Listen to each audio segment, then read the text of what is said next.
Well, hi, it's Bee with Crafting Daily Dose. Today I have a cool interactive alternative for the July 2023 paper pumpkin kit called Fun in the Sun. We're going to be using the pieces from this card here to make something really special. I've shared several easier alternatives for this paper pumpkin. This one is going to be more involved, but as always, I'm going to take you through it step by step. So don't crab walk off. Stick around and I'll show you how to make your own. Here are the supplies that we're going to be using. I'm using this card base from the kit as well as the 3 panels that go along with it. For the die cuts, I've got the crab, the starfish, and the little pair of sunglasses.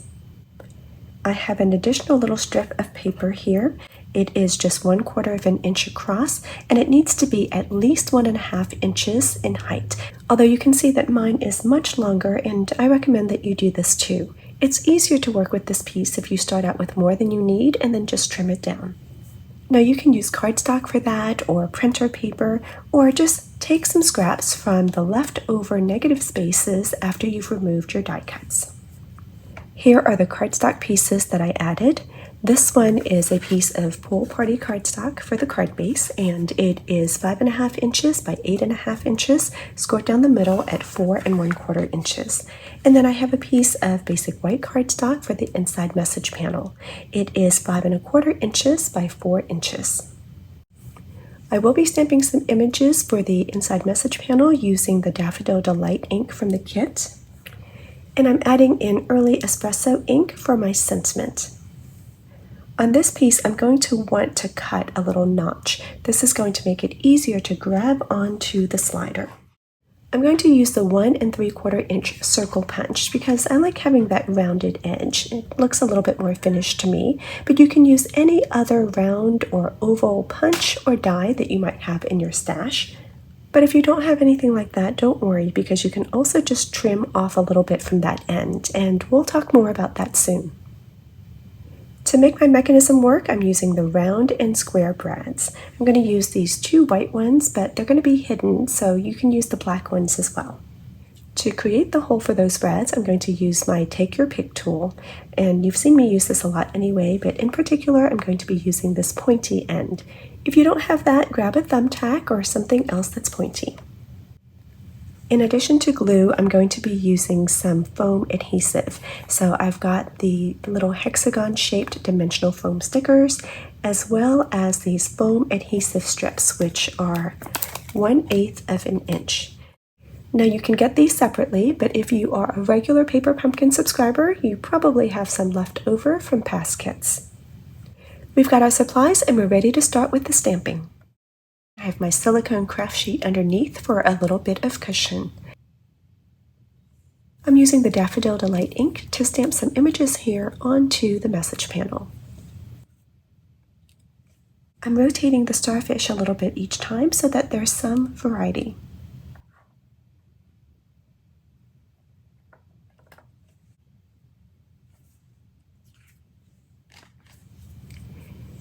Now before I stamp this piece, I want to mark off 1/2 of an inch from this side. So I'm using my grid paper here as a guide. Each of these blocks is 1/4 of an inch, so I'm counting in 2 blocks and making a little mark here.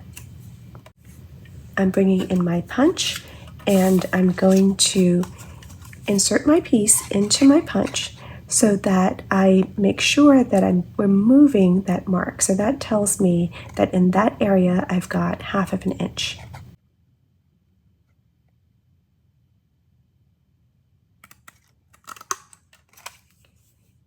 So that's what that looks like.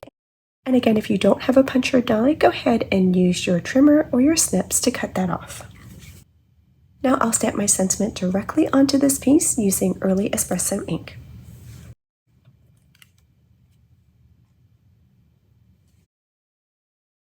Let's go ahead and prepare this card base. I'm going to cut out this section here.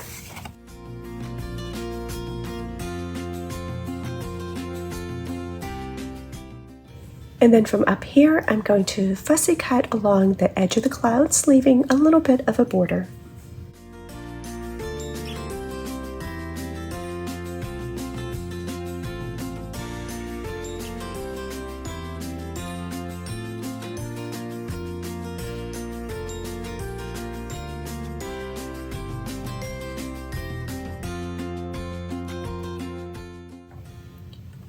Now using my trimmer, I'm going to cut some strips here from the crumb cake colored section. So I'm going to rotate my card base this way, and I'm going to cut 2 strips from this area that is to the right of the fold, and then 1 remaining strip from the area that's to the left of that score line. So first, let's neaten up this edge. I'm just going to put it like this and trim off a tiny bit.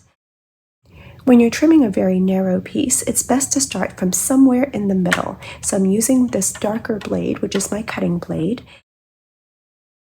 I'm going to pick a place in the middle, press down into my paper, and then from there go up and down. And you can see that allows me to cut off just a very tiny sliver without tearing my paper. It's such a tiny sliver that I'm going to go ahead and use this to clear out my track here. Okay, now I want to create a 1/2 inch piece. So I'm going to place this edge at the 1/2 inch mark, looking at the measurements on my right hand side.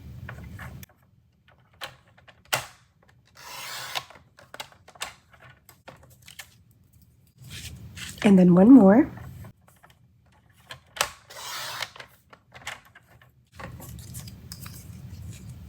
Now I'm going to trim off a little bit past the score line. You can discard that or use that as that little thin strip that we need later on. And then finally, 1 last 1/2 inch piece.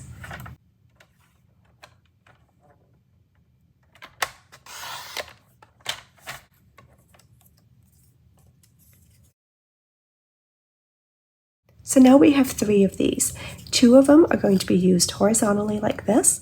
They are 3.5 inches by 1/2 inch each, and then the other one is going to be used vertically. So 1/2 inch wide by 3.5 inches in height. Now while I have the trimmer out, I'm also going to cut off a 1/2 inch from the bottom of this panel. So I'm turning it counterclockwise, and then I'm lining it up with the 1/2 inch mark over here on the right, and I'll trim that off.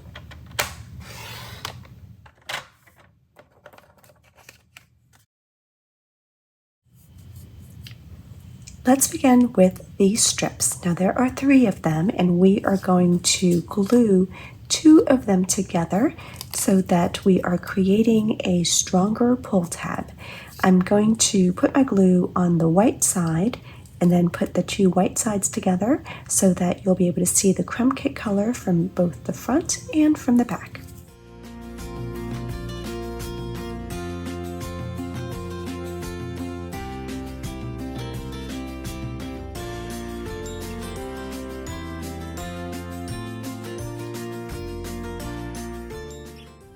Now I'm going to punch some holes into these pieces, but first I'm going to mark it out. So on this piece here, the piece that's been doubled up, I want a hole that is 2 inches from the right edge. Now you can use a ruler or the ruler on your trimmer. Since I've got my grid paper here, I'll use that. Each one of these blocks is 1/4 inch, so we need 8 blocks to make 2 inches. 1, 2, 3, 4, 5, 6, 7, 8 right here, and I'm going to center that vertically. On this piece, we're going to turn it vertical, and we are going to make our first hole at 1/4 inch from the bottom edge. So that's just one of these blocks. And then the next hole is going to be at 5/8 inch. Now 5/8 is halfway in between the 1/2 inch mark and the 3/4 inch mark. So that translates into 2.5 of these blocks. 1, 2.5.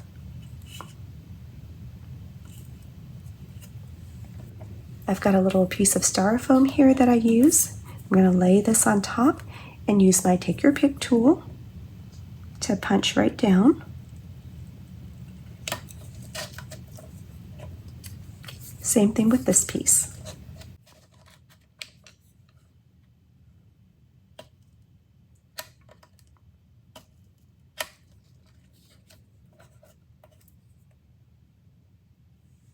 Now here's that middle panel. We need to mark this one too, and I'm going to turn it around this way. I want to have a guideline that is 1/4 of an inch from the bottom edge. So I'm lining it up here.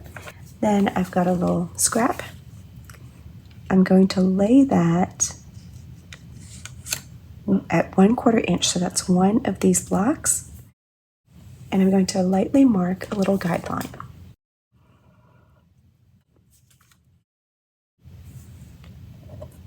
Next, I want to create a hole that is going to be 1 3/4 of an inch from this right edge, but because we are working from the back, it's going to appear like it's on the left. So we want 1 3/4 of an inch. That's going to be 7 of these blocks. 1, 2, 3, 4, 5, 6, 7. Right here is going to be where those measurements intersect. I'm going to punch a hole right where that mark is.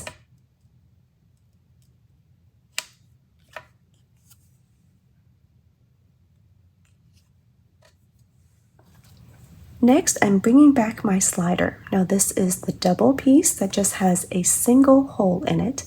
And then here's that little strip that I'm going to use to make the collar. I'm going to place the slider on top of the collar piece, and then I'm just going to fold it up. You can see now why it's easier to start out with a much larger piece than you need. It's a lot less fiddly this way. So after I've folded it up, now I'm going to scoot it down ever so slightly, and what that does is it gives me a little breathing room. See how there's a little gap down here? That's going to prevent this collar from being way too tight, because if it is, then it's going to be hard to slide your slider. So I want that little bit of breathing room, and then once I have that, then I can fold down the top part. Now all I have to do is trim off the excess here.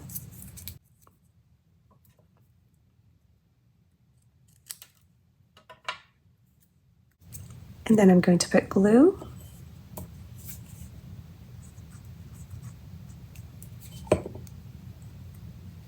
Fold that over and let that set up.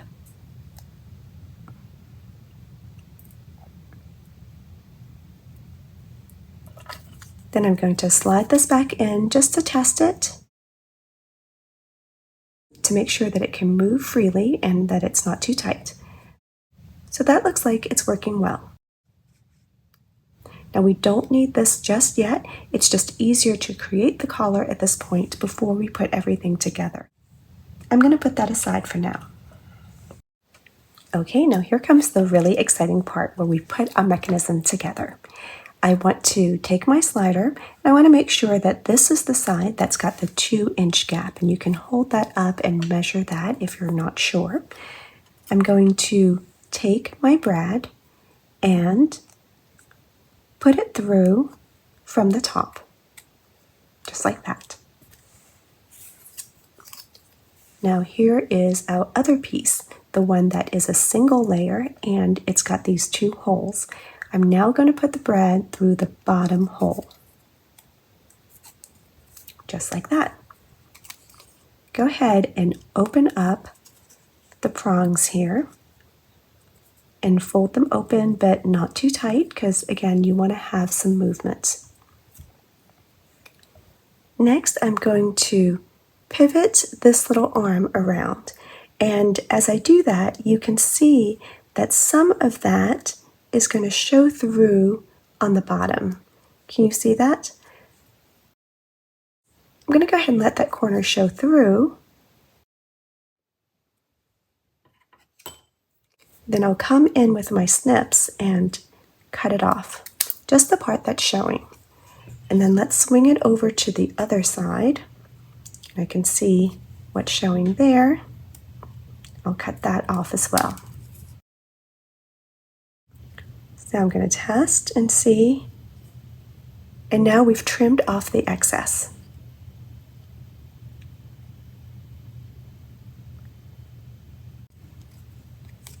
And here's what that looks like from the back. Now it's time for the other brad. So that is going to go through this hole up here. And then it's going to go through this middle panel. If I can pick that up.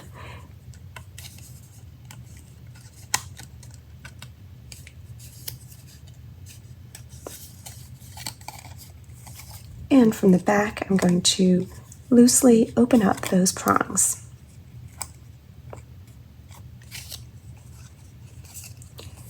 So you can already begin to see what's going to happen. As you slide this back and forth, you're going to get some movement, and the arm is going to go in the opposite direction. So when you push over to the left, the arm swings to the right, and vice versa. And that's basically our mechanism. We just have to install it into the card. Now to start assembling the card, I've got my card base and I'm double checking to make sure that it opens the correct way. And then this piece here, I'm going to align the bottom and the side edges.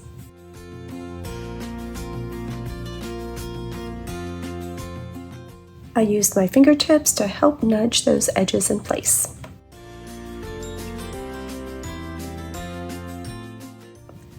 Next comes this piece, and here we want to line up the horizon line. Don't worry that this covers up part of the sand underneath, and don't worry that there is a break here in the clouds because our surfboards are going to cover that up.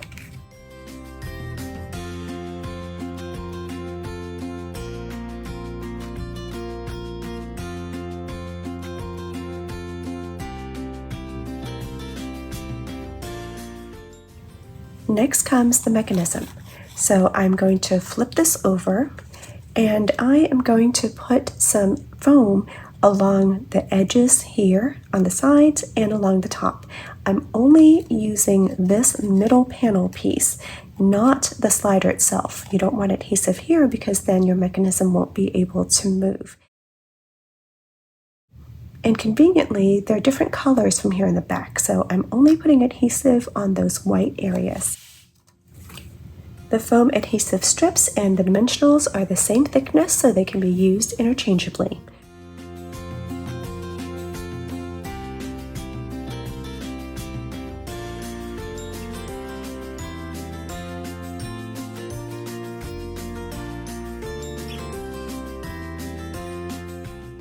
Once I've placed my adhesive, I can peel off the backing. Now it's going to be a little bit wobbly here, but now I'm going to flip this over and I am looking to line up this swoop here. Do you see this darker band of sand? I'm lining it up with the matching image on the other piece. And the side edges should line up, so I'm just placing it gently. When I'm happy with where that is, then I can press down a little bit more firmly. Now I'm going to just straighten this out a little bit here, and I'm pushing it back as far as it can go. And you'll see that the edge of your slider should pretty much line up with the edge of the card. I've got a little bit of the prongs on my brad hanging out, but that's not a big deal. I can just kind of push them up a little bit. Now I've got one of those foam adhesive strips and I'm going to place it along the bottom. Don't place those strips all the way to the right hand edge. You're going to want at least a ½ inch gap. I want to take my time here and place it neatly because I actually am going to stack 2 layers on top. So there's layer 1. Now I peel off the backing on this one and carefully place my second one on top.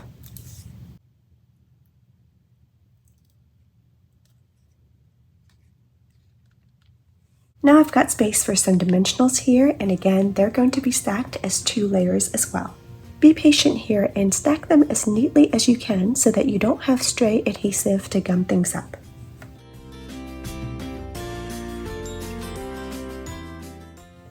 Now remember that little collar that we made? I'm going to slip it onto the left side of my slider.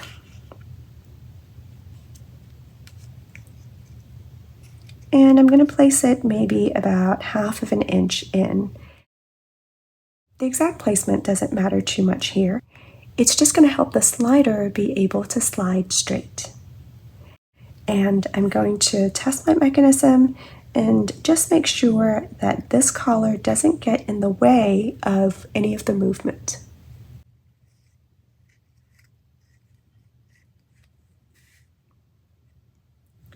Next, I'm going to carefully put glue just on the top edge of my collar here. That's plenty. I don't want to completely cover it because if the glue oozes out, then my slider might get stuck. Now remove the backing from the foam. I made a mistake and removed that one too early, but that's okay. It didn't cause any mischief here. Now you might want to watch this part first before you do it.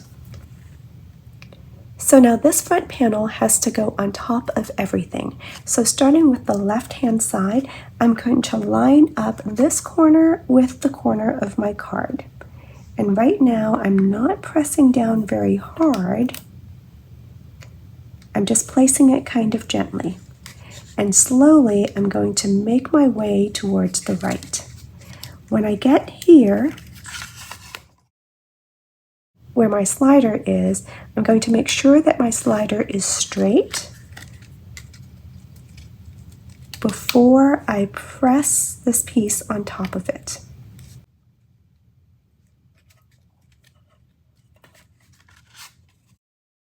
And now, just to make sure that that collar has stuck onto here, I'm going to use my Take Your Pick tool, and I'm going to put it in there, see if I can show you, and kind of manipulate it so that I'm pressing up against the front panel.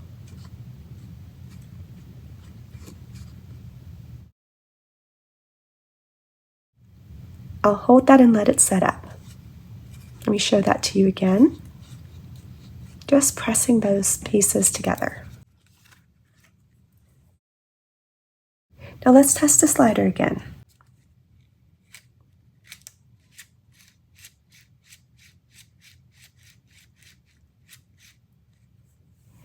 Once you know that it's working, it's time to put on the crab.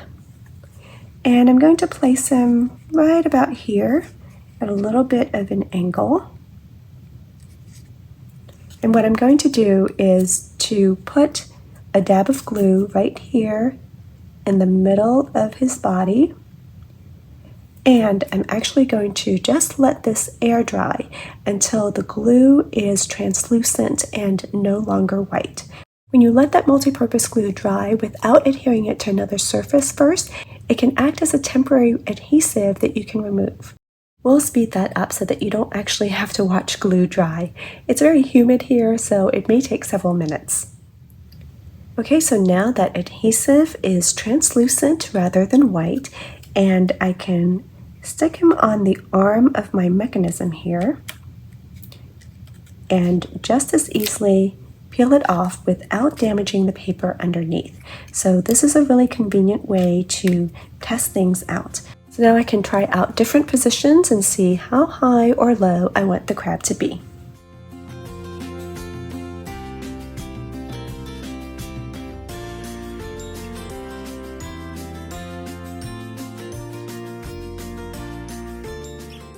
Once I've made up my mind, then I can put a little bit more adhesive to make it permanent.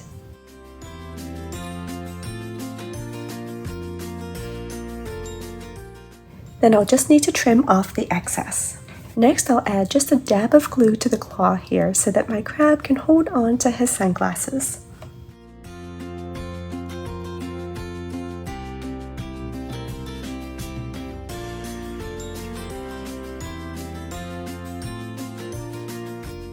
And another dab of glue for the starfish.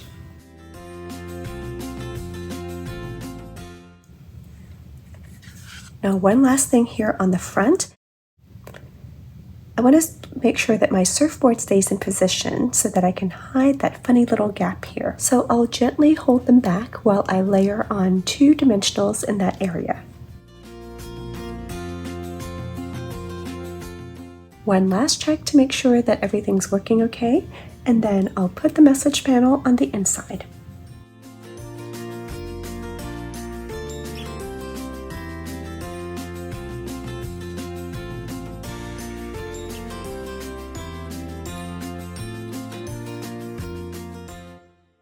There's our finished card. We used the stamp set and the ink from the kit to decorate the inside a little bit, and then created a fun interactive scene on the front. Thank you so much for watching. I hope that you've enjoyed this dose of creativity. If you get a chance to try out the project, I would love to see it, so share it in my Facebook group or tag me if you're sharing elsewhere. If you're interested in Paper Pumpkin but don't yet have a demonstrator, you can find the subscription link as well as all of my other links in the description box below. I hope to craft with you again next time. Bye for now.